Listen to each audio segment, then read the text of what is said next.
Now you can get shows like Today's Issues straight from the source. Put back on the next. Just say unbanned. Unbanned. Just search AFA Streaming or visit streaming.afa.net to sign up. Welcome to Today's Issues, offering a Christian response to the issues of the day. Here's your host, Tim Wildman, President of the American Family Association.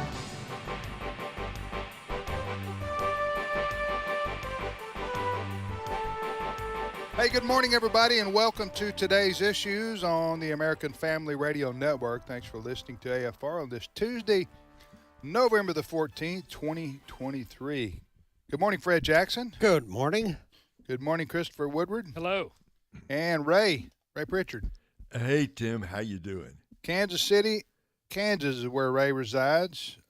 How's everything up there? It is beautiful. It is sunny, 56 degrees, and going up, I got to look here and see, going up to 67. So, I mean, pretty much ideal November weather, you know. Wow.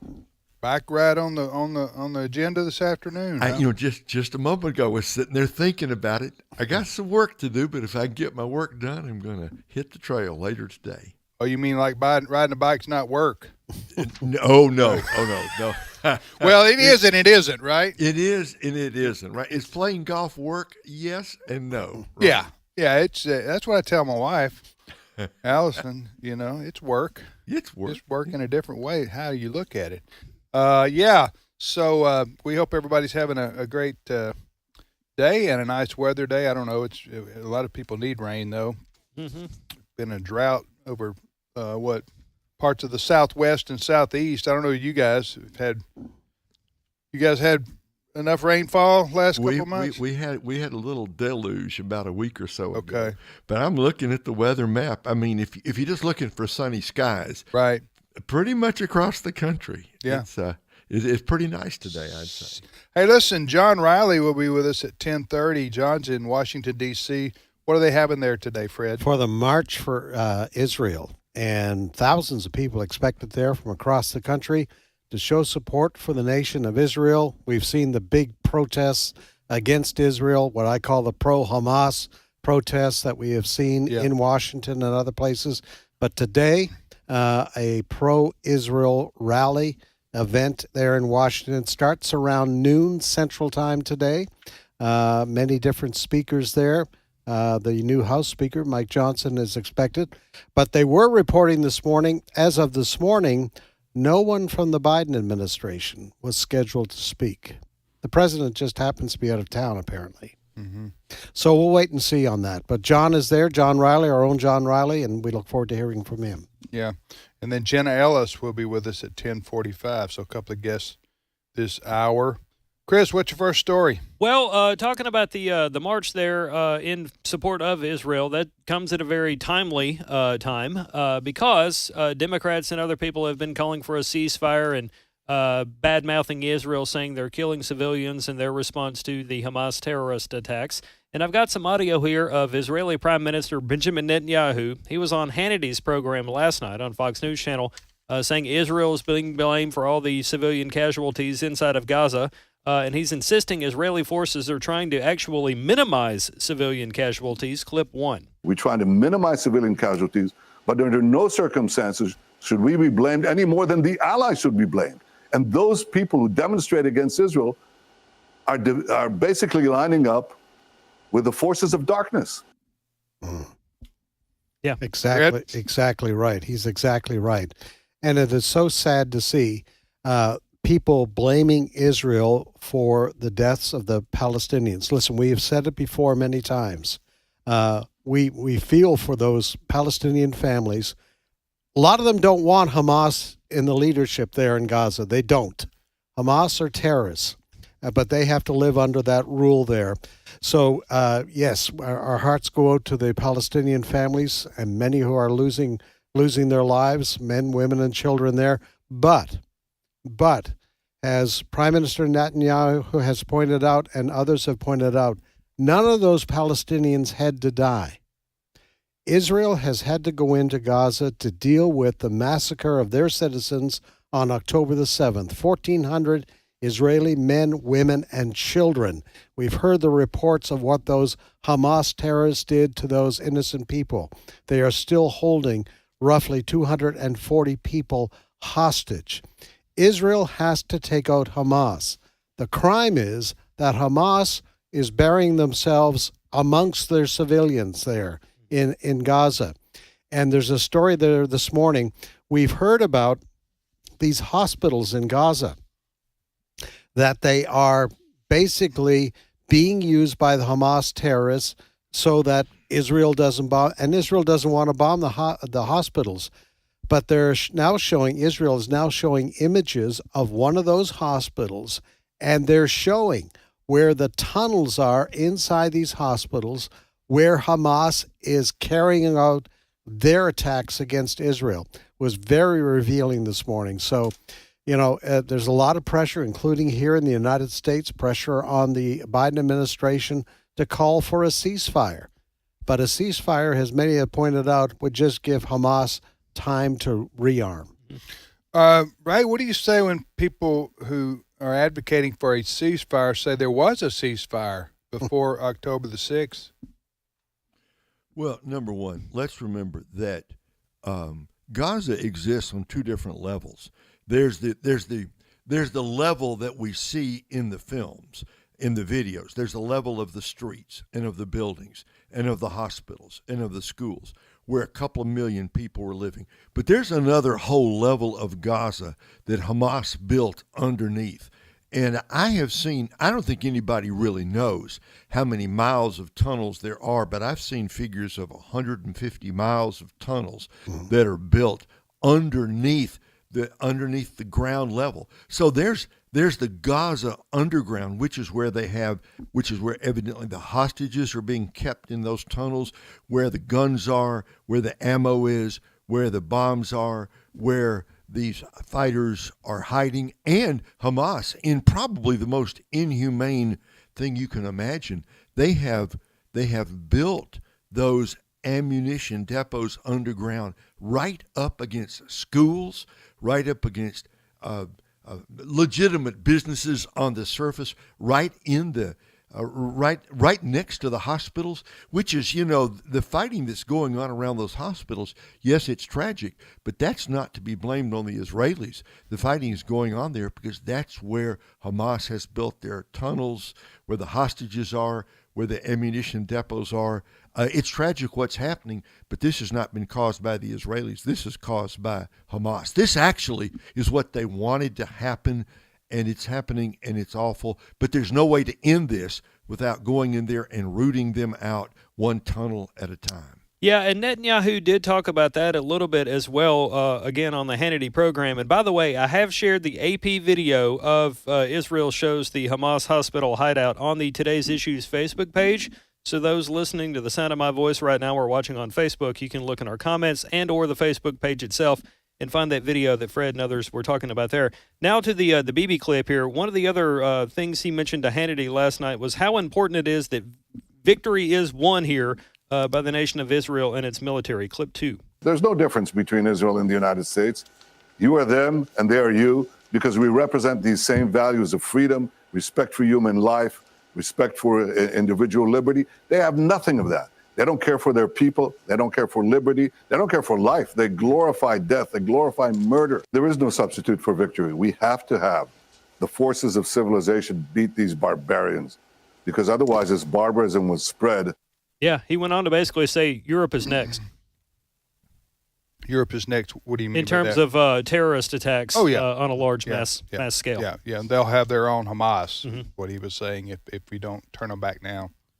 These tunnels that they built underneath Gaza that go on miles and miles and miles. You talking about the time that took to construct? Yeah, and when we say tunnels underground, some people may think, they're crawling through the mud. No, these tunnels are built. They're large. You can walk easily in them. They have a cement lining. Some of the images that we have seen, basically, they have boardrooms that they have built underneath, planning boardrooms. That's what we're talking about. Large rooms, cement covered. And so that's Israel has to deal with this. I was looking at some of these images that I saw this morning, courtesy of the Associated Press. And in this hospital, they were showing like venting air vents going down from the ceiling into the ground. And the Israelis were showing how they discover these tunnels because there's a little latch in the floor that they can open up, and there's the staircase down inside. Mm-hmm. Just think of the danger. These soldiers, they may find the entrance to these tunnels, but in order to root out the terrorists, they have to go down and deal with them face to face. Very dangerous work. Well, you can imagine what it's going to be like, because I guess that's where the hostages are, right? There's evidently they're keeping 240 hostages or whatever they've got left are underground, and to root out the terrorists without getting the hostages killed. That's obviously the goal. It's going to be an extremely dangerous operation. And I saw where the head of the Israeli Defense Force basically said, we've offered a ceasefire as a way to get the hostages out, but time is running out. And the evidently the Israeli forces are in place waiting for the order to enter into the tunnels, because that's going to be a tough battle. It's going to be a tough, bloody battle. Booby traps and what you might face there. The what they will face there when they go inside those tunnels. There are advantages that in modern day technology and warfare that used to not be there, obviously, and that is drones. You have different ways of fighting that you don't necessarily have to put a lot of people at risk. But we'll see what happens there. But I tell you what, the Israelis here are moving at a high speed of efficiency. Yes. From all I can read and see, I don't know what Hamas thought would happen. Yeah. I think you hit the nail on the head, though, Ray, as best I can tell. They wanted a fight, and they got one. Yeah. And maybe they thought, and maybe they still are thinking that, they will get aid from other Arab countries or Iran in terms of a direct military intervention. That doesn't seem to be that hasn't happened so far. Except we've had some of our troops and bases in Iraq attacked, Yemen and Syria. Yeah. So there's been some attacks that way, but Iran hadn't said. Turkey's threatened to send military, but they haven't. I don't think they will. I think they're just threatening, saber rattling, so to speak. So. And quite frankly, Ray, I don't know. You read about Israel. I haven't seen uprisings in the West Bank. Nothing like might have been expected. Right. Yeah. Have there been a few demonstrations? Yes, but there's not been all-out war against Israel coming from the West Bank. You ask yourself the question. So what was Hamas thinking? You go in there, because they're going to be over now. That's right. They're going to be wiped out. Huh? Yeah, they're going to be wiped out. So don't you think unless they're on a suicide mission, right? They may have thought, like I just suggested, that by doing this, Israel will engage in war against us, and then other countries will come to our aid. And I think they thought that Israel would stop, but as long as Netanyahu is prime minister, they will not stop. That's a good point. Yeah, because Israel always has in the past. Right. Very measured about their responses. Well, but the atrocity on October the 7th was just so bad. I think the other thing in Hamas's thinking may have been, you know what, give it a little time, a couple of weeks after October the 7th, and the mainstream media around the world will start to show pictures of the Palestinians. Right. And they are. The body bags, and the sympathy will transition to the Palestinians. Right. And that will portray Israel as the bad guys in this. And that's exactly what's happening. But this time around, Israel is saying, no, we have got to destroy Hamas. And they're trying to, by they, I mean the pro-Hamas people are trying to claim this as genocide. Yes. Because genocide, that That does. People do sit up and pay attention when you say that, because that's ethnic cleansing. That's Right. That's murdering and killing and getting rid of people just because of their skin color or their religion or their ethnicity or whatever the case may be. That's a gross misuse of the word genocide going on here. Yes. Because the Israelis are not going out targeting all Arabs. Right. No. That would be genocide. Right. This is a war against Hamas in a specific area of the world, Gaza. They're not, so it's not an indiscriminate murdering, if you will, of people based on the criteria I just laid out above. No, and look what Israel has done almost from the get-go since they went into Gaza. They have opened a pathway for the Palestinian citizens to move to southern Gaza. Last week, they've had these 4-hour pauses. Right. If you wanted to commit genocide, you certainly wouldn't be allowing people to leave. And encouraging them to Yes, leave. yeah. Yes. I To go looked to up safety. the numbers here. I think Fred has mentioned this before in the program, maybe somebody else, but about 20%, approximately 20% of Israel's population is Arab. So if they Right. wanted to commit ethnic cleansing, Right. they'd be going after people living within their own borders, Exactly. which they're not. Exactly. Well, I'm not a military expert, but I could see this being over for all practical purposes in a month. Mm-hmm. At the rate the Israeli army is moving, Yes. and by over, here's what I mean: there's no more rockets being fired from Gaza against Israel. I don't know that are they firing them now? Still. A few here and Yes. there. Mhm. But once they fire those rockets, then Israel knows where they are. Mm-hmm. So that's, Hamas does that. They know they're going to be wherever that plane came from is going to be bombarded. So, and then they showed a picture yesterday of the Hamas, of the Israeli soldiers.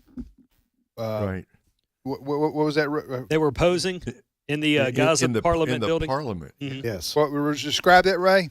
Well, I mean, this would be as if you had, quote, in the old days, Soviet troops coming into the U.S. Congress and posing. Yeah. I mean, to take over the Parliament means that the Israeli forces have taken over the heart of the government of Gaza. Right. So this is a huge thing.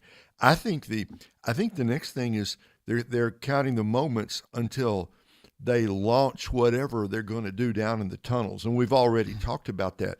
But the Israeli forces are making tremendous progress. They've had this planned out for years. Sure. I'm talking about the Israeli Defense Forces, the IDF. Mm-hmm. They've had a master plan on how to go in. They've known about the tunnels. I don't know if they know the extent of them, but they know they have tunnels. Sure. So they prepare for tunnel warfare, if you will. Mm-hmm. They had a full plan for this. This isn't, figuring it out as you go along. No. Go ahead. But there is a chapter 2 to this. The chapter 2 is, okay, what next? Yeah. And the indication is, what we're getting from the Israelis is, when the war is over, they have to stay and maintain control in Gaza. They're not just going to pull out and allow Hamas to grow back again. So I think what you're probably going to see is something similar to what we see in the West Bank. Israel is going to maintain a security force in Gaza to make sure that Hamas does not blossom again. Right. And that's when you're also going to see even more pressure on Israel, because the international community keeps talking about a two-state solution. And October the 7th proved that is impossible, because on October the 6th, there were two states. Yeah. And so Israel is just not going to allow this to happen again. Yeah. Well, I've been real impressed by the Israeli response, the military. Mm-hmm. So far, you said they have lost 40-something soldiers. The number this morning was around 47 soldiers. Yes. But to think about, that's all they've lost, considering, they've been engaging in direct Street warfare. Mm. But I think they're going to end up surrounding them, or in some way or another, they're going to say, they're going to the Israelis are going to ensure that nothing like what happened on October 6th ever happens again. That's right. This that's what you just said, Tim, is exactly right. But how do you do that? Yeah. Winning the battle is one thing. Winning the peace is something else, or even creating peace. Because I think it's clear, Israel, that until 2005, 2006, Israel controlled Gaza completely, and then they left and gave it back. Right. I don't think they want it back. I don't think they want it. No. I don't think they. It'll be something like what Fred's talking about, where they basically in the other parts of Israel that are Arab controlled, they allow for autonomy in terms of the right. When you've been there, right? Yeah, sure. You guys have been there. When we go to Jericho, or when we go to Bethlehem, or I don't go to Hebron. I've been there a couple of times, or Nazareth, or whatever.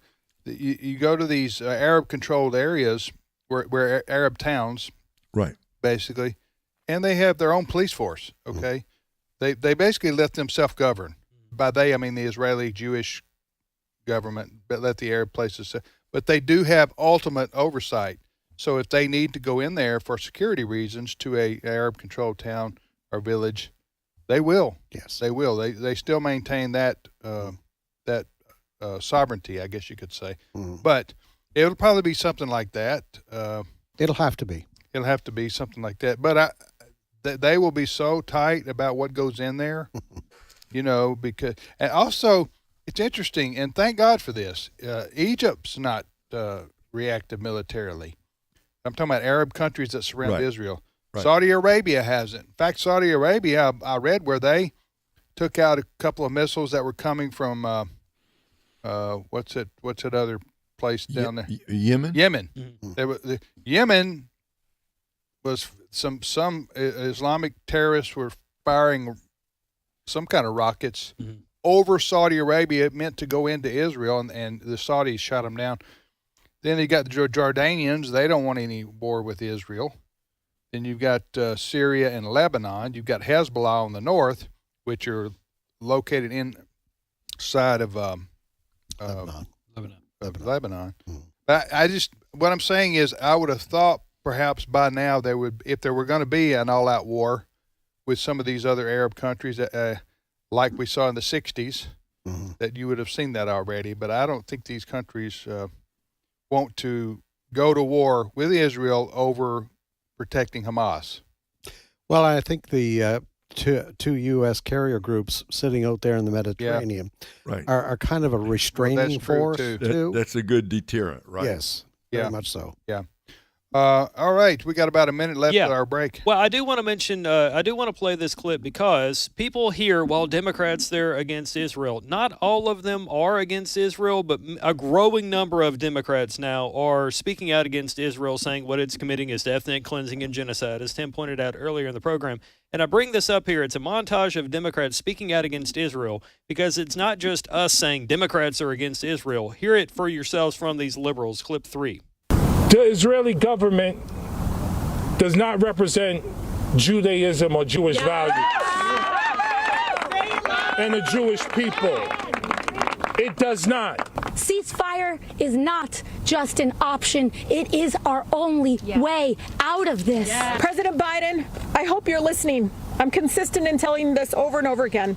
You must listen to the voices of the majority of Americans who are calling for a ceasefire now. Those were all squad members, by the way, speaking there. And we know where they stand. All right, we're going to take a break right here.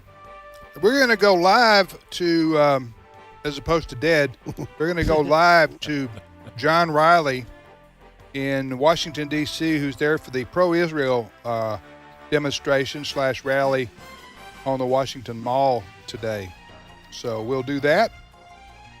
And then Jenna Ellis will be along in a few minutes as well, host of Jenna Ellis in the Morning. Who knows what we'll discuss with Jenna. We'll be back in a couple of minutes. Stay with us.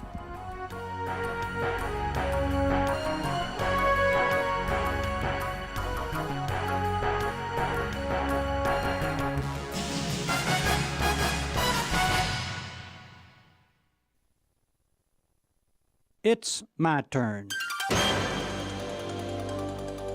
Here is your host for My Turn, Don Wildman.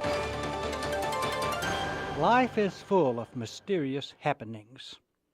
Some of the mysteries seem to occur at such a right time that many of them are called simply a coincidence. Such a coincidence, perhaps one of the most famous of all times, occurred to a man who has been called the greatest American who ever lived, Abraham Lincoln. It happened one day while Abe was standing around on the front porch of the little country store that he and his partner, a fellow by the name of Barry, ran up in Illinois. Business was very poor. Barry turned to Abe during the course of their conversation and asked Abe a question. "How much longer do you think we can keep going?" Abe answered him, "Well, it looks like our business has just about winked out. You know, I wouldn't mind so much if we could sell everything we've got and pay all our bills and have just enough left over to buy one book, Blackstone's Commentary on English Law, but I guess I can't." About that time, a wagon drove up to the store. The man stopped the team and looked up at Abe. "I'm trying to move my family west, and I'm out of money," he said. "I've got a good barrel on here that I could sell for 50 cents. Abe gave the situation a good look. Then he reached into his pocket and pulled out what was, according to him, the last 50 cents I had, and gave it to the man. Well, the barrel sat on the porch all day long, and Barry made fun of Abe just about all of that time. Late that afternoon, Abe went over to where the barrel was and noticed some papers in the bottom. He put his long arm down and pushed the papers around until he hit something solid. He could tell by the way that it felt that it was a book. Abe pulled it out of the barrel and stood astonished. The book was the Commentary on English Law by Blackstone. Here are the words of Abe. "I stood there holding the book, looking up toward the heavens. There came a deep impression on me that God had something for me to do, and he was showing me now that I had to get ready for it." And Abe did prepare himself, mentally and spiritually, for the great task that laid before him. Now, I know that there are those who say that that was just a coincidence, and it could have been just that, or it could have been a coincidence with some divine planning behind it. Let us not rule that possibility out, for we cannot say that it was not any more than we can say that it was. There are a lot of mysteries like that one. Paul says that we should be stewards of the mysteries of God. And we should be, because it's true what William Cooper said. God moves in a mysterious way his wonders to perform. He did then, and he does today. This has been My Turn with Don Wildman, a production of the American Family Association. For he has rescued us from the dominion of darkness and brought us into the kingdom of the Son he loves. Colossians 1, verse 13. American Family Radio. This is today's issues. Email your comments to comments@afr.net. Past broadcasts of today's issues are available for listening and viewing in the archive at afr.net. Now, back to more of today's issues. Welcome back, everybody, to today's issues on the American Family Radio. Hey, if you're looking for a vacation with a purpose in 2024, let me invite you to join us. By us, I mean my wife, Allison, Stephen and Beth McDowell, the Providence Foundation. We're going to go to Washington, D.C. and George Washington's Mount Vernon in June and September. In addition, we're taking a trip to Colonial Williamsburg, Jamestown, and Yorktown. All very, very important places to see as it relates to our American history, the story of America. So we do those tours back to back. The D.C., Williamsburg, we do them back to back. So if you want to join us for a whole week, we'll take care of you. And we'll have a lot of fun, and we'll see all the sites that you've wanted to see. So here's how you find out about these, the tour, the cost, the itinerary, everything. Go to this website. Again, you can pick June or you can pick September. SpiritualHeritageTours.com. spiritualheritagetours with an S.com. Spiritualheritagetours.com. You can read about everything. You can register there, and we would love to have you. I don't know, since we started doing this in 90, whenever it was, what year was it? 91? No, 2000. 2000. Man, the decades go by, huh? Quickly. 2000, I think we've taken 5,000 people. Wow. Or something like that total on these tours. Mm. Yeah, and I would say 80% of them are good people. I really would. If I had, it's that other 20%. If I had to put a percentage on it, you know what I'm saying? Yeah, but you always got you always got a couple in the group, right? You know what I'm saying? Always. My salmon wasn't cooked well enough, My alarm clock didn't go off, and y'all didn't wait on me. I mean, you got those people. Do we have to start this early? Yeah, I know. So that's right. Anyway, until I go and I take my cowbell. So there you go. If you want to join us, spiritualheritagetours.com. You can check out everything there. We'd love to have you. We always have a wonderful time with like-minded, most people from around the country. All right, we go now to Washington, D.C., where they're having a big rally for Israel today. And our own John Riley is on the ground there. John, how you doing?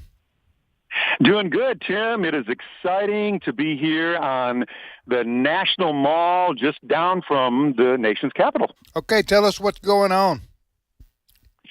This is an amazing event that's happening today. Americans March for Israel. This is something that was put together really not too long ago, and one of the organizations that really got this going was the Jewish Federations of North America. They were helping to organize the march, and they said, it's really clear that even every poll, every data point shows that the American people overwhelmingly support Israel in its battle against Hamas. We're hearing opposing voices who are on the fringe but are very loud. So they've organized this march. And I'm going to tell you something, guys. I have never in my life seen so many Israeli flags draped around people, flying everywhere. And the permit, as I understand it, was for the march here. It's really not a march. It's more of a gathering. But it was for like 50 or 60,000. They had to up it to 100,000 people. And I fully expect, and in just a minute, I want to introduce you to Shelley Neese, who's with Jerusalem Connection. She's one of the Christian organizations that's helping to be a part of this. But they upped it to 100,000 people. And we're seeing that right now. People are coming in and streaming into the National Mall. Everywhere you're seeing Jewish people from all walks of life, Christians from all walks of life. It's a pretty amazing thing. I think very, very historic here in the nation's capital, given the backdrop of everything that's happening, in Israel and across our nation with all that's going on in Israel. Well, John, why don't you do the interview? You do the interview with her. Well, you know what? I think you guys would love to talk to her if it's okay. Her name is Shelley Neese, and Shelley Neese is with the Jerusalem Connection. She is with this organization that actually informs, equips, and really motivates people to support Israel and combats anti-Semitism. And so, guys, you'll love talking to her. I'm going to put her, if it's okay, Tim. Okay. I don't mean to disobey. So you're going to hand her your cell phone?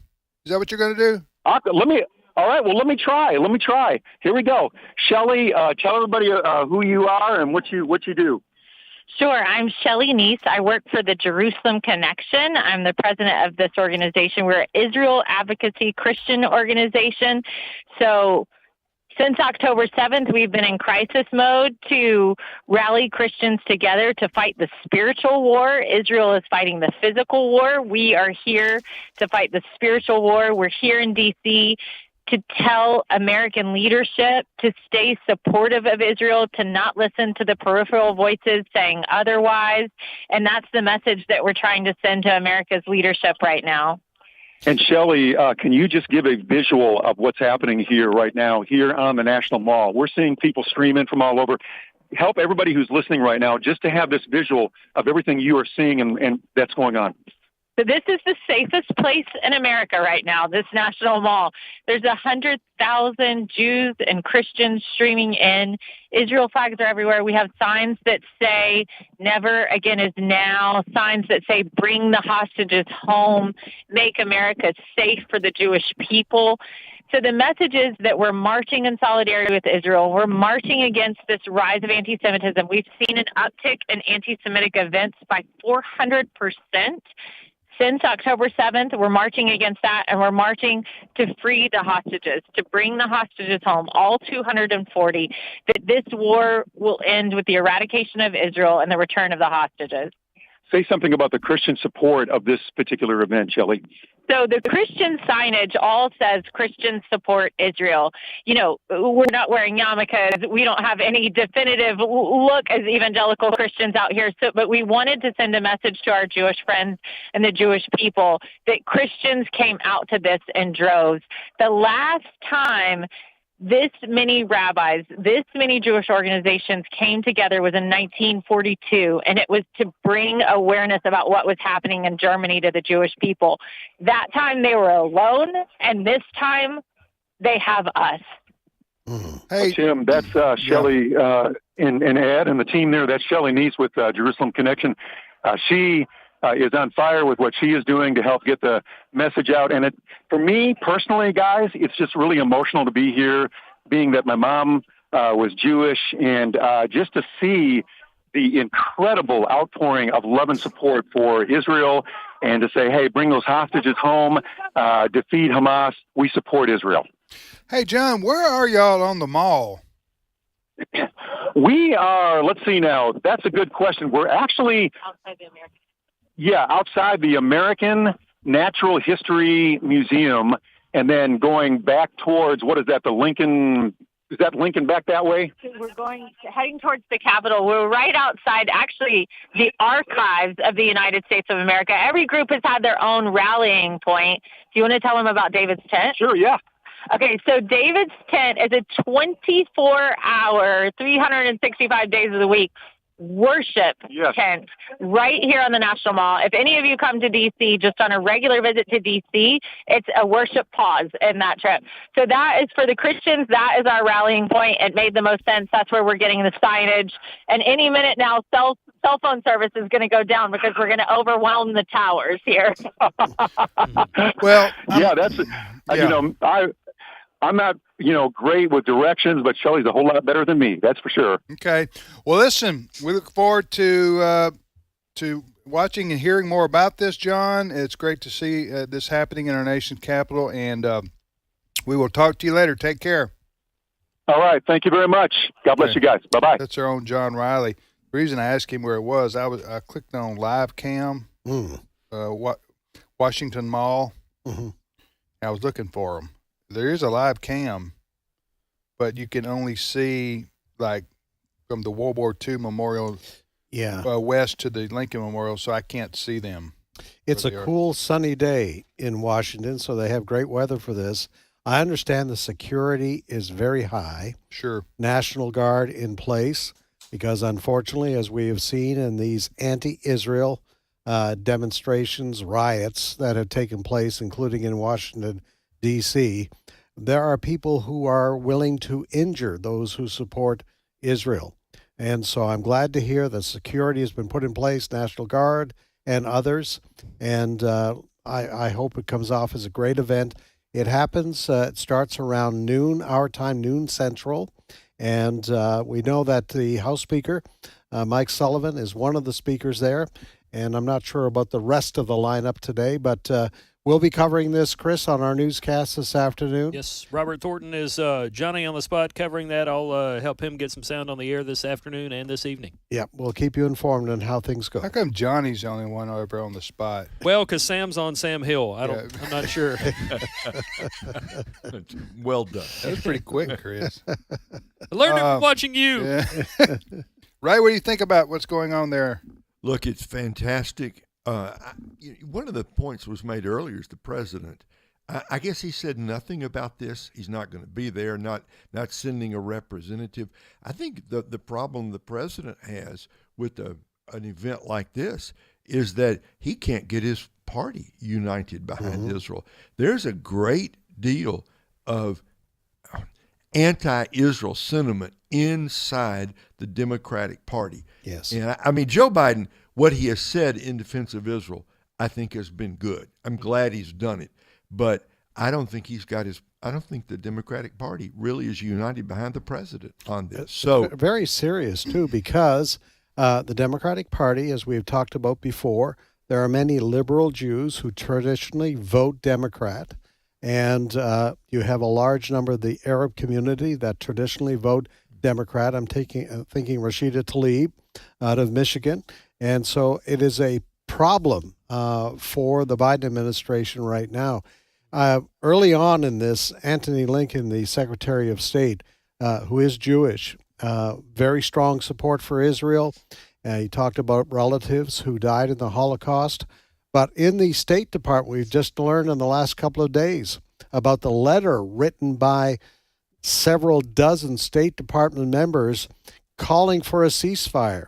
They say they are in disagreement with the Biden administration and with their boss, Antony Blinken, the Secretary of State, on their stand that so far has been pretty good for Israel. So there's a great divide within the Democratic Party. Oh, yeah, no question about that. All right, you're listening to today's issues on the American Family Radio Network. Tim, Chris, Fred, and Ray, we thank you for listening. Joining us now is Jenna Ellis. Jenna is host of Jenna Ellis in the Morning here on American Family Radio, heard each weekday from 7 to 8 o'clock Central Time, right here on AFR. Jenna, good morning to you. Good morning. Great to be with you guys. What'd you talk about on your show this morning? We talked a lot, actually, about the rise of RFK Jr. in the polls. The latest poll, he's actually polling at 22% of registered voters across the board, which is actually more than Ross Perot in 1992, with the highest being 20%. So that's a really interesting phenomenon. And then I also had a state senator on from South Carolina, and contrary to what mainstream media is casting in terms of Nikki Haley's prospect, he was saying that momentum for her is just not there at all in South Carolina, and she's only been endorsed by maybe one or two sitting members of the state legislature, which really surprised me, frankly. And this is why I think we need to always get the perspective of local state politics instead of just looking to the national media and the narrative they're trying to drive. Mm-hmm. What do you think about the divide? We talked about that. Fred just referenced that. What do you think about the divide inside the Democrat Party over Israel? Yeah, I think it's really hurting them, and especially with clearly, Israel was the victim of the October 7th attack from Hamas. They have every right to defend themselves. They've been a longtime United States ally, and when you have people like Rashida Tlaib and others who are just openly spouting this clearly anti-Semitic nonsense, it's really, frankly, embarrassing for the party, and that's why a number of Democrat House members actually joined Republicans in the censure of Rashida Tlaib, and I was happy to see that. It should have been a bigger majority of Democrats, quite frankly, and it also should have come from the Biden administration. So I think that this is going to hurt them, especially leading into a presidential year and when the Democrats are hoping to take back control of the House. With what's going on in Washington, D.C. today with this rally for Israel, Jenna, we were talking about thus far the White House has, President Biden, I don't know if he was invited, I'm assuming he was, or a representative from the White House, be it the Secretary of State or whoever, to go and speak and show support for this rally. But, okay, what I'm about to do now is just speculate. I just want people to know that. But I'm pretty good at this, I can speculate with the best of them. Okay, here's what I think, Jenna. I think probably the White House got wind that there's going to be a lot of conservative Christians that are attending this rally, and they don't want to be close to them because they have cooties or whatever. Number two, they know that the left wing of the Democrat Party is against this and wouldn't want them to be part of a pro-Israel support rally. What do you think about that?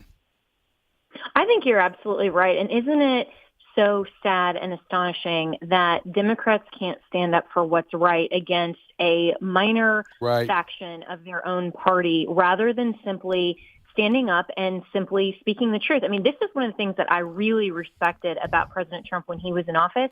He went to the March for Life and was the first sitting president to go and speak there because he stood up and said, this is the right thing to do, regardless of people in his party who would have said that that was too controversial or whatever. You always knew where he stood on things. And I think that it just shows the contrast between what people genuinely respect and support when you have a current sitting president who's more afraid of a couple of members of his own party. But that's the same thing of how they treat the LGBT agenda as well. I mean, it's what, maybe 3% of the overall United States population, and yet the Democrats are beholden to that very tiny faction of their party, and they're controlled and manipulated by that progressive agenda. So I think that it's shameful, and especially given what mainstream media is doing to current Speaker of the House, Mike Johnson, and attacking him for his outspoken Christian faith. Of course, they're not going to want to go and be seen with anyone who remotely identifies as a Christian. Fred, got any questions for Jenna? Good point. Well, Jenna, I understand that perhaps one of the reasons Biden couldn't be there is that he's about to meet with the Chinese President Xi. And I was just wondering whether Xi will be thanking Biden for not shooting down the Chinese spy balloon. Are they meeting today in San Francisco? I believe it's tomorrow. Okay. But remember, Biden decided not to shoot down that Chinese spy balloon until it had taken all the pictures of our military establishment. So I think she is probably going to give a big hug to Biden. Do you think that'll be on the agenda, Jenna? Well, probably the hugs will be. And I think also what is so shameful about this meeting is how much of the California Democrats have cleaned up San Francisco for the Chinese president when they're not willing to do that for Americans. So it shows that Democrats actually can get their act together and they can have a functioning government and clean up the homelessness and other things and the crime on the street when they want to for the president of China. But for, the regular citizens who actually live there and have to suffer under Democrat policies, then they're not willing to give them the same courtesies. Yeah. Did I hear a member of the squad in the background there? I thought I heard somebody. Don't call Todd a member of the squad, but my squad is okay. We're the Paw Patrol today. So okay. He has this obsession now with playing in the bathtub, which is hilarious. And so he will just go and jump into my bathtub. And for people who have seen the little reels that I've posted online, it's hilarious. And I think it's just because it's cold in there, but he brings his toys and just hangs out in the bathtub. So. Hey, to each his own. Ray, right? did you... Their little personalities. All right, tell everybody what you're talking about who are new to we're talking about go ahead, tell them what my you're dog. talking about. Yeah, so I have two little mini golden doodle puppies who are 16 weeks as of today. So I'm very excited because this is their last week being stuck inside. They'll get all of their puppy shots and rabies and everything tomorrow, and then we'll be free to move about the country. But they are so adorable, and I have an Instagram for them that a lot of our AFR listeners follow, which is 2dudes, DOODS for Golden Doodles, 2dudes _ Copper and Todd. And they are just hilarious, and I love them so much. Ray? Okay, Jenna, I want to circle back around, if I could, to where we started. Your program this morning, you talked about RFK Jr., 22% in the poll. Pretty remarkable, even going beyond what Ross Perot did back in what I guess was 92. So I got a question for you about that. I mean, it's a long way to go between now and the general election, but suppose it's Trump versus Biden and RFK gets on the ballot across the country. Who's hurt more? Is there an obvious answer to who does he take more votes from, Trump or from Biden? And that really is the question. And I think that the first party that does not nominate a Trump or a Biden will have less of an effect from RFK Jr. So if we're talking, Newsom versus DeSantis and RFK, then maybe it's a little bit less. But I think that there will be a lot of disaffected Democrats who want to harken back to, the good old days of the Kennedy Democrat Party, who really like RFK's policies. He's very clearly liberal, but he also, he's not a conservative by any stretch, but he also is not extreme in a lot of his policies. But then for a lot of the disaffected Republicans who don't want to see a Donald Trump nomination again, they also like the more fiscally responsible policies and some of the vaccine rhetoric and some of those things that are anti-COVID vax that RFK is talking about. So I think that he has an opportunity truly to do even better than Ross Perot did in terms of taking votes from both parties. But one of the fascinating also, I think, factors here is whether he truly runs as an independent or whether he goes with the Libertarian Party, because that is automatic ballot access. But he would have to really redefine what it means to be a Kennedy Jr. brand of Libertarian, because certainly he wouldn't really fall in line with the traditional Libertarian. But I can see that working for him really well. So I think this is a fascinating twist into the 2024 presidential election. I just know Biden and Trump, those are the two. They don't want to get in any kind of arm wrestling match with this guy. Or push-up contest. I'm talking about RFK Jr. That dude, what is he? Yes. He's ripped. Wow.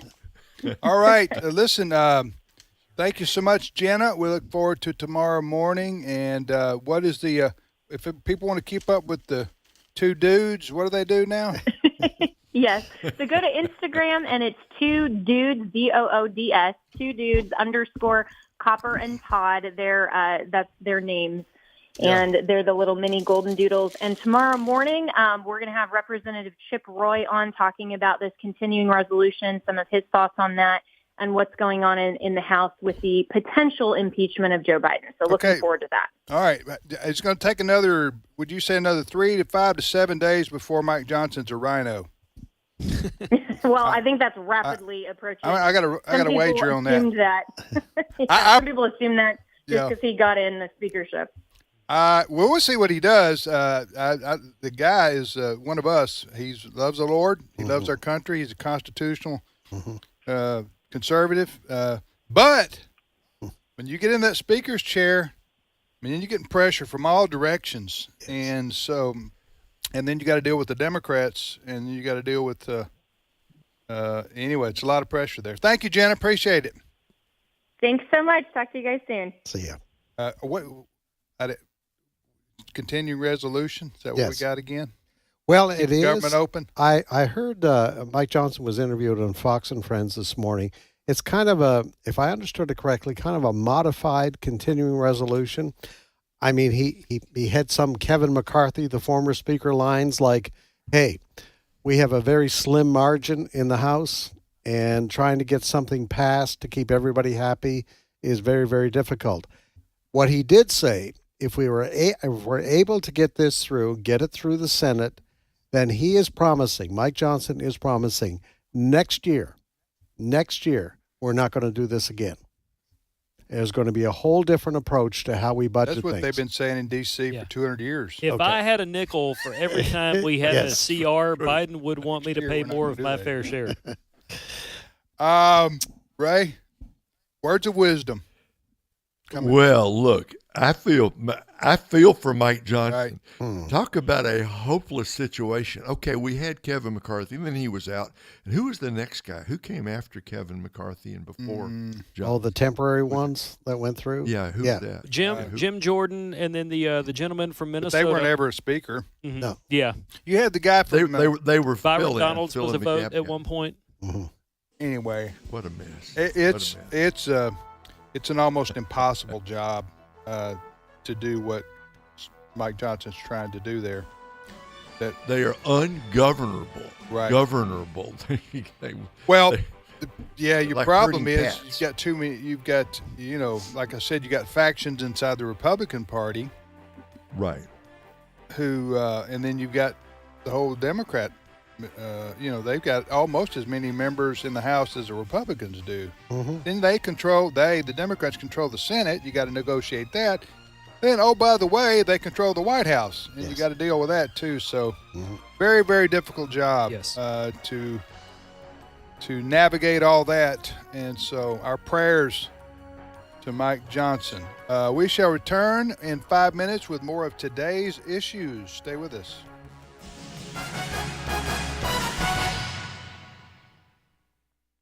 The views and opinions expressed in this broadcast may not necessarily reflect those of the American Family Association or American Family Radio.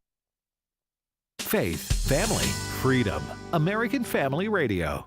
There's a lot happening around us. That's why Christians need to stand strong on family values and morality. Hi, I'm Ray Rooney, editor of The Stand, a blog from the American Family Association. The Stand has timely, carefully written articles on relevant cultural issues that you can quickly forward to others. Visit afa.net/The Stand. This is American Family Radio, a listener-supported ministry of the American Family Association.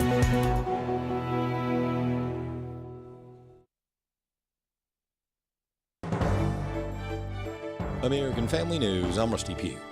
Iranian-backed proxies have attacked U.S. forces in the Middle East at least 52 times since the start of the war between Israel and Hamas.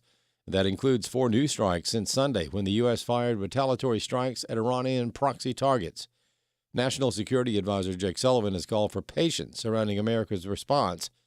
Trey Yingst has the latest from southern Israel. There's a real concern here on the ground in Israel that what's taking place along the southern border with Gaza, the continued rocket fire and the ground operation into the Strip could just be the beginning. There's a lot of activity on the northern border with Hezbollah and understanding that Hezbollah is quickly climbing that escalation ladder. But then you have Iranian proxies in places like Syria, Iraq, and Yemen that continue to fire on Israel. Earlier today in the southern Israeli city of Eilat, sirens were sounding. This city sits on the Red Sea and is one of the main targets for Iran-backed Houthi rebels in Yemen when they fire ballistic or cruise missiles and also drones being launched at the Jewish state. And so the Israelis are maintaining their air defense. But again, this could just be the beginning. Tens of thousands are gathering at the National Mall in D.C. to show their support for Israel. House Republican Conference Chair Elise Stefanik discussing the rally.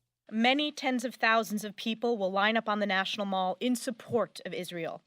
House Republicans have stood up and rejected this evil time and time again of Hamas terrorists. Anti-Semitism has no place in America, no place in this Congress, no place on our college campuses, and no place around the world. House Speaker Mike Johnson is looking to rally support for his government funding bill as the deadline before a shutdown inches closer. The latter CR, the two-step CR, everybody calls it something different. It's a new innovation, but it's going to change the way we've done this. We have broken the fever. We are not going to have a massive omnibus spending bill right before Christmas. That is a gift to the American people. As the 2024 election season heats up, Democrats are worried about losing black voters. Chad Groening has more. The Wall Street Journal recently published an extensive article that heading into 2024, Democrats are sounding the alarms about losing black voters who polling has shown have become increasingly dissatisfied with the economy and Joe Biden's leadership. Black voter turnout fell during the 2022 midterm elections, and any decline in 2024 could prove to be fatal for the re-election of Biden. The article also quotes Democrat Party leaders who are concerned that while some blacks simply might not vote, others could back Republicans. Horace Cooper is co-chairman of the conservative black group Project 21. He says blacks are being unfairly castigated as being progressive. When you contrast black Americans with progressives, whether it's the death penalty, whether it's COVID policy, whether it's immigration, the progressives are way on one extreme and black Americans are on the other. I am talking about the center of the main strength of black Americans. They're way more centrist than progressives are. Cooper says the left has assumed erroneously that we can look at your color and that's going to decide how you're going to vote. For a long time, the left has been effective at pretending they care about black Americans more than any other American political group might. But the evidence is beginning to show, and that's the reason why surveys say Joe Biden is getting fewer percentages of black Americans than we've seen in 20 years. I'm Chad Groening. We seem to hear the same thing every year, but the Transportation Security Administration expects this Thanksgiving holiday travel season to be, quote, the busiest ever. Chris DeMeo with more. That word coming after the TSA recorded 7 of its 10 highest travel days in its history in 2023. TSA Administrator David Prokosky says the agency is working closely with airlines and its airport partners to make sure they're prepared. The Thanksgiving travel period takes place between Friday, November 17th and Tuesday, the 28th. The agency advises travelers to pack smart to decrease the likelihood of bringing a prohibited item through the checkpoint. TSA says it expects to screen about 30 million passengers. Chris DeMeo, Fox News. Inflation in the U.S. slowed last month in a sign that the Federal Reserve interest rate hikes are continuing to cool the consumer price hikes that have plagued consumers for the past 2 years. More news online at afn.net. I'm Rusty Pugh.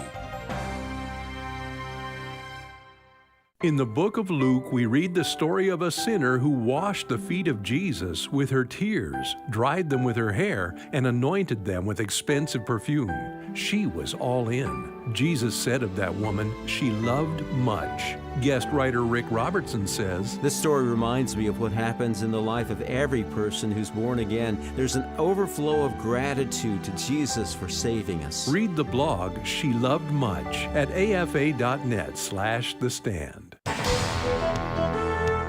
Today's Issues continues on AFR with your host, Tim Wildman, President of the American Family Association.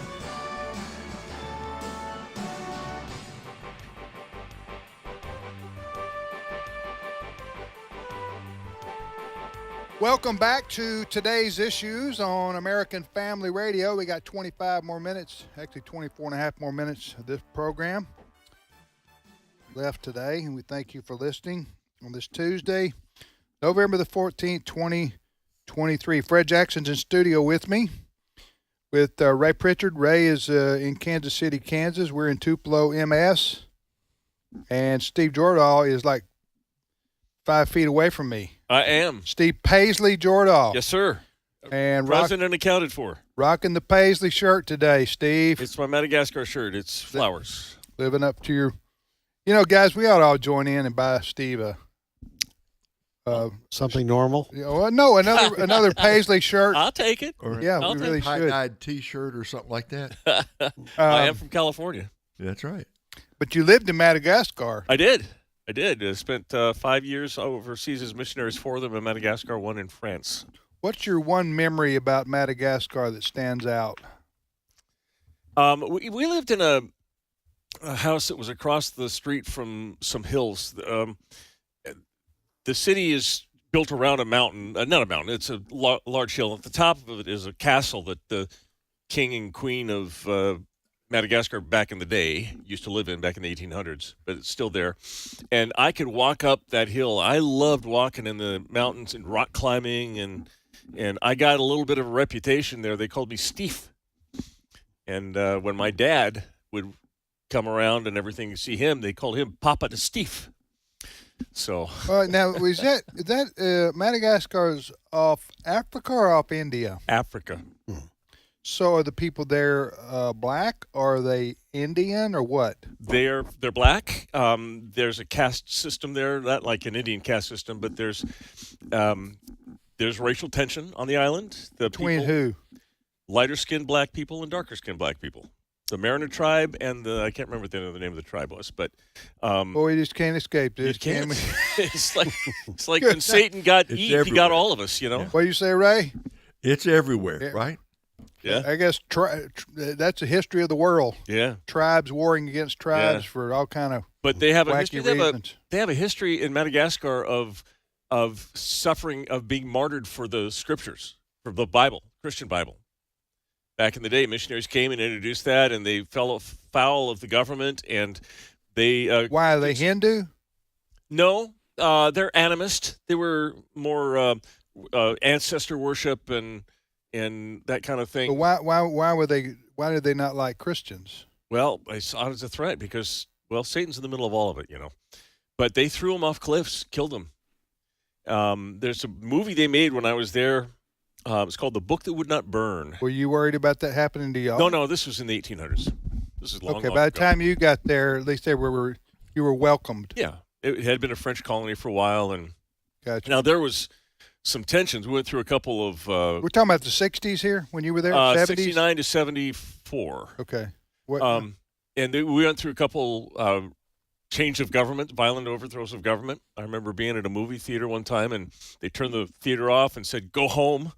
And as we walked out, a bunch of students carrying sticks and bricks and a bunch of stuff came rushing past. They were going toward the downtown, and they ended up taking over the police department, and the police just set fire to the building. It was awful. But Yeah. Ray, you've traveled the world. You ever been over there to Madagascar? I have been to Africa, but never to Madagascar. Gotta go. Sounds like, it's a beautiful. Sounds like a pretty exciting place. Naturally, what's the climate like? It's tropical. The Tropic of Capricorn goes right through the bottom third of it. So, but where we were in the tropic zone, so noon would be right straight overhead. It's warm. It has rainy seasons, and just like you'd expect in Central America, maybe Brazil or something like that. We had cyclones. That's what they call them down in the Indian Ocean. Tornadoes. Hurricanes. Hurricanes. Call them cyclones. And wonderfully kind people. Just really. Really kind. Very so were your beautiful parents missionaries with a particular denomination or something? They went out with the Conservative Baptist Foreign Mission Society, CBFMS. At the time, it changed its name to Venture, I think, at one point. And I don't know what they're called now, Ray, but I think they still send missionaries. Every Christian organization of yesteryears changed their name to reflective of some kind of water or something, Maybe. Like Waterbrook Ministries. Flowing, streaming water, river of life. I'll have to figure out what they're called these days. Going with that. Yeah. So anyway, that's so fond memories. Yeah, terrific memories. I was like 9, 10, 11, 12, 13. It's just the ideal time to be fresh. Did you establish a church? Did you have anybody come? I mean, did it work? My dad's job was to translate seminary material from English to Malagasy through French. So he taught pastors. He would travel. I considered that myself. Yeah. But I decided not to go that direction. Not much of a challenge. Yeah. Well, transferring it to French. Yeah. I took high school French. I was going to go down. Well, the road. I think it's a pretty amazing accomplishment because he had to learn French. He didn't speak any French in like 1967. They went to Canada, to Quebec for summer and went to intensive school there, and then they went to south of France to Albertville, where they had the Olympics many years later. 1969, we were in Albertville, France. We went to Vevey, Switzerland that summer, and all these were just language-intensive courses.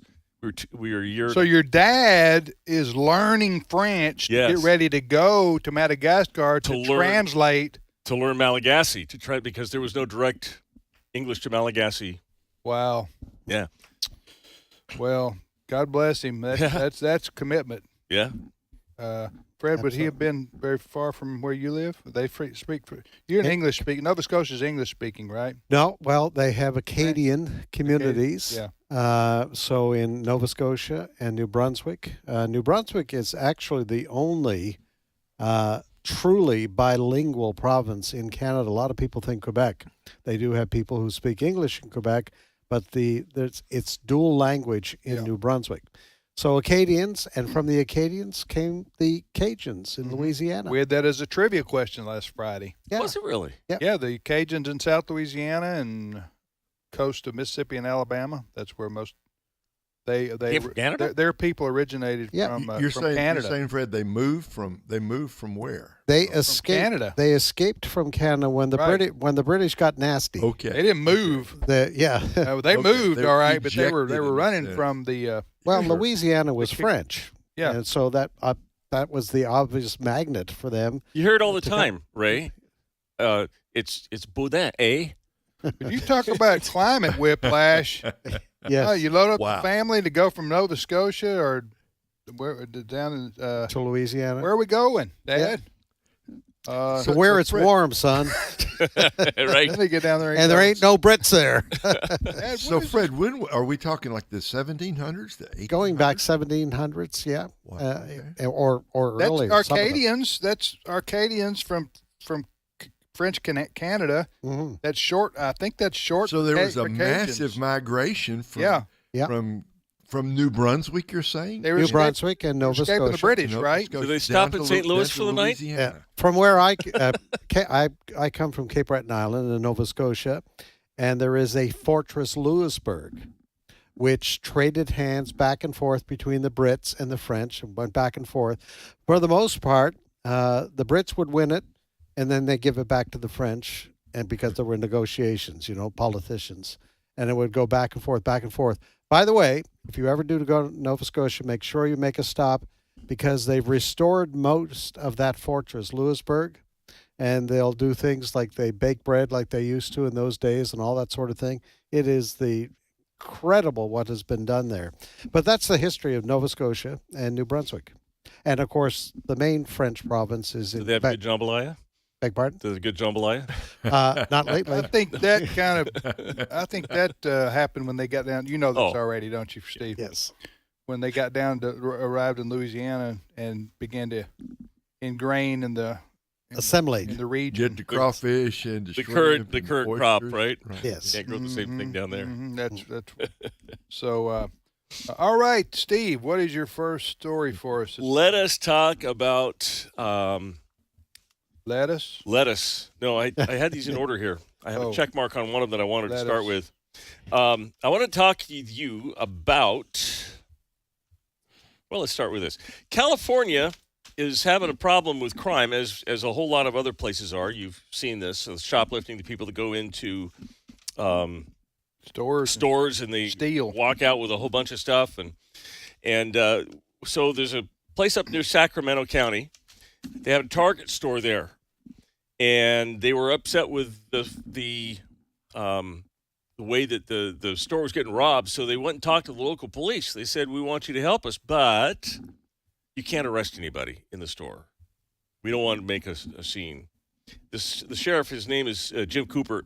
He's just kind of a little frustrated with them because he says they don't, we don't tell you how to run your business. Don't tell us how to run ours, basically. Yeah, I read that story last night. So in Sacramento, California, that's the capital, right? It is the capital of California. So you have a Target retail store. Yep. They're being overrun, really, with shoplifters. Yeah. They call the cops, in this case the sheriff. The sheriff comes out there, and Target says, don't arrest them in the store because it gives us bad publicity. Yeah, go take them out back in the rain where nobody can watch you do it. What kind of, Fred? If I was a sheriff, I'd say you're on your own. That's exactly what I was going to say. Listen, you guys say you want our help, but you don't want us to make any arrests. Take care of the problem yourself. Yeah, let me tell you something. I know that you can get news stories and from some place far from you, and you get this idea that things are far worse than they really are, or far better. I don't know. In the case of California, they are experiencing such a rise, especially in the big cities, in carjackings, armed robbery. Yesterday, in San Francisco, they're hosting this big worldwide economic summit of some kind. What's it called? APEC. Anyway, so you've got international press come in to cover it. Did you see this reporting team from? Was it Portugal? No, they were from Yugoslavia or somewhere in Eastern Europe. Mm-hmm. And they were there. They're there to report on what's happening. Well, they get robbed yesterday at gunpoint in broad daylight in San Francisco, and the thieves take their cameras, strip them, but everything but their clothes. Wait a minute. I thought California had gun control. How did that happen? Well, that's right. How did the bad guys get the guns? Problem is bad guys don't care about the laws. That's right. But anyway, I'm just saying. Then 2 days ago, there was a fella in Los Angeles. These thieves and bad guys, for lack of a better term, follow him home. Well, no, wait a minute now. I don't know that they followed him home. He lived in a gated community. You may have seen this. It made the news. Well, I guess they crawled over the gate. Or the snuck fence in behind or whatever. the bar, maybe. And so when he pulls up in his driveway, they try to rob him. But surprise. But he had a gun. Yes. He had a gun. Right. But I think they fired at him a couple of times and missed. And he fired at them too. Yes, but he had not had a gun, he would have had to surrender everything he had, or either he and his family would be dead. That's right. But this kind of thing is happening, just Oakland, California is unlivable anymore. The NAACP, okay, who represents African American people in the town, they're trying to get rid of the black district attorney because she's a wokester who doesn't want to punish crime and prosecute crime, and so you have the civil rights NAACP organization going after the black DA, who's a Soros fund, because they know, and they're saying we got to support the police, because otherwise our town's it's going to Hades. Yeah. Have you seen this? Oh, yeah. What I'm saying is overall in California, I'm just using it's every day. Violent crime is on the rise. Go ahead, Steve. And a lot of other locations too. We've done the stories in recent days, though. Here's another result of what's going on out there. Gun sales in America are going through the roof. People who never thought that they would buy a gun. You got to protect yourself. Yes, right? That's what's happening. And because of so many properties being broken into, we're all seeing these, I guess you would call Ring videos now. Yeah, Ring doorbells. Yeah. Ring doorbells, people walking up, et cetera, et cetera. And people are just saying we need protection for ourselves because the police can't look after everybody at that moment. And we have a problem since the defund the police movement. We have a problem in many parts of the country with the demoralization of police and sheriff's departments. They can't recruit new. They can't find people to work. Cops or deputies. Yes. This same sheriff, his name is Jim Cooper. I said he had a lot better success with Safeway. Safeway was having the same problem, but they said come on in and go ahead and do your arrest and everything. And he said the suspects were issued notices of trespass, which is what California law allows them to do. And he says none of the suspects, this is the sheriff speaking, none of the suspects were homeless. They all indicated they simply didn't think theft was a big deal and that other people were stealing all of the time. That just... Well, number one, they're right. I mean, and they're right. Evidently, it isn't a big deal in California and in most of the cities. So what they see is everybody else, quote, everybody else doing it and getting away with it. And I want to ask a question, Tim. Going back to that Target store where this whole discussion started, why do you call the police anyway if you're going to say to them, don't come into our store? It seems kind of counterintuitive to me. First of all, that's going to really tick the police off. Yes, it did. They get called out. It did, didn't it? Right. Did. Oh, yeah.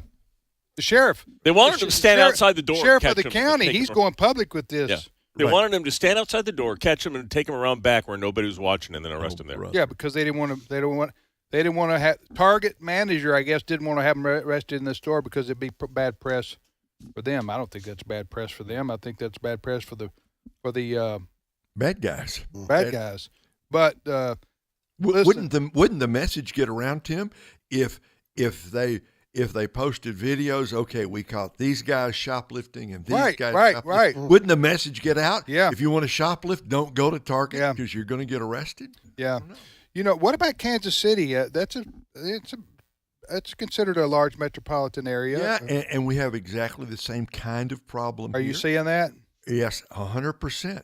That and you know we're on one of these message boards, this Nextdoor message board, and every single day and 2 or 3 times a day, you know, the carjackings, the car break-ins, the ring camera people coming up at night brandishing guns and all this. So yeah, it's happening. Scary. It's scary. It is scary. It's happening in cities across America. You know, also in some parts of California, the people leave their cars.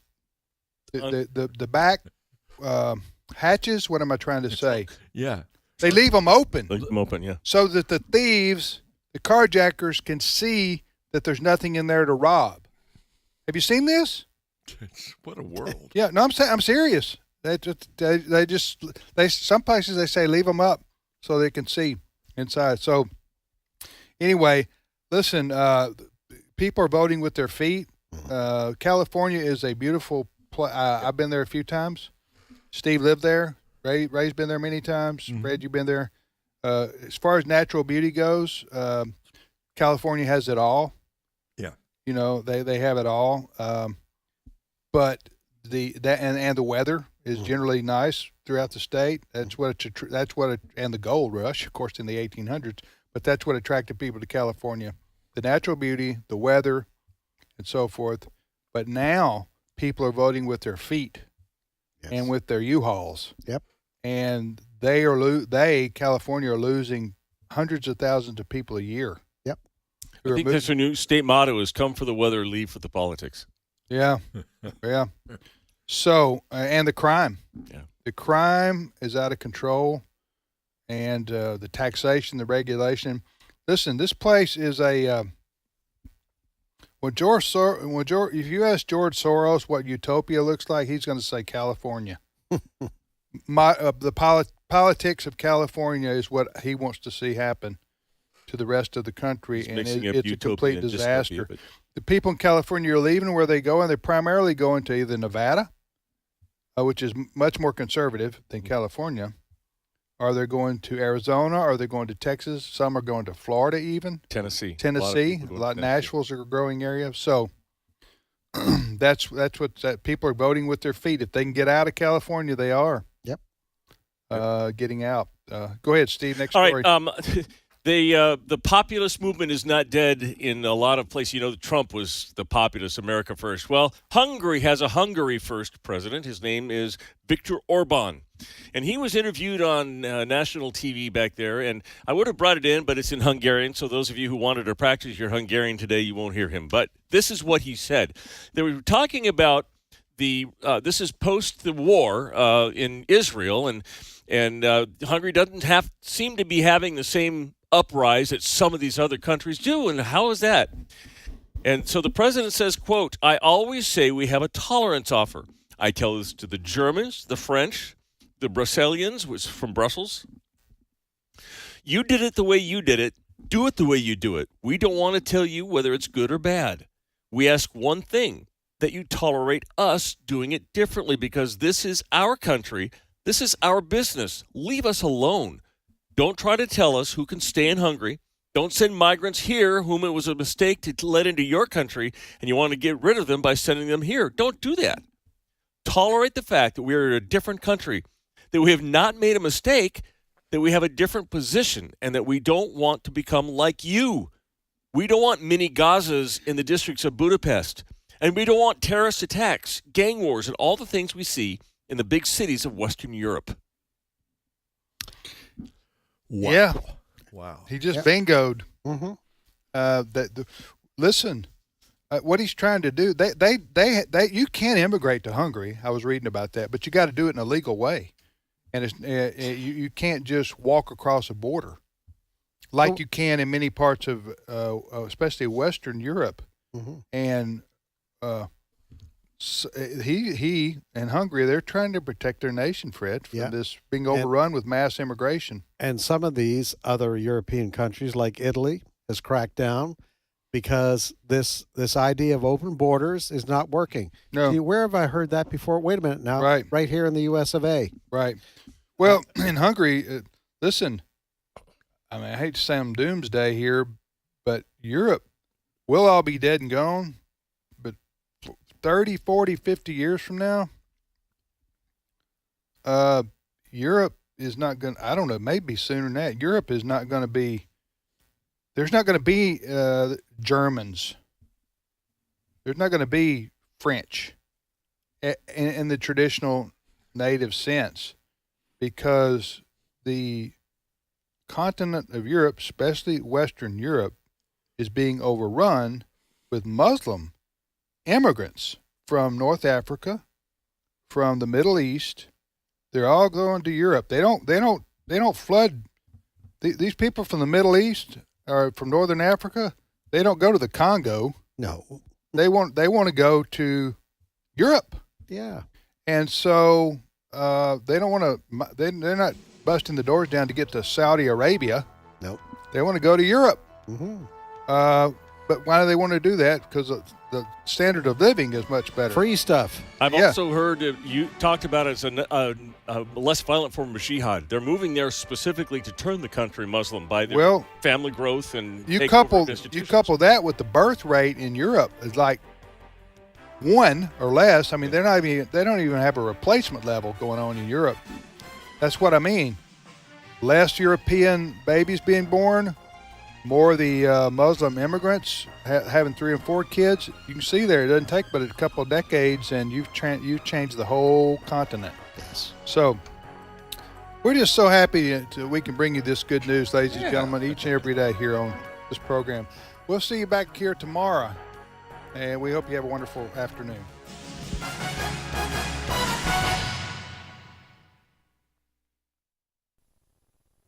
Hello, everyone. I'm Tim Wildman, president of American Family Association and American Family Radio. Hey, we've got our dates set for 2024 for our Spiritual Heritage Tours. We're going to Washington, D.C., our nation's capital, seeing all the sites that you wanted to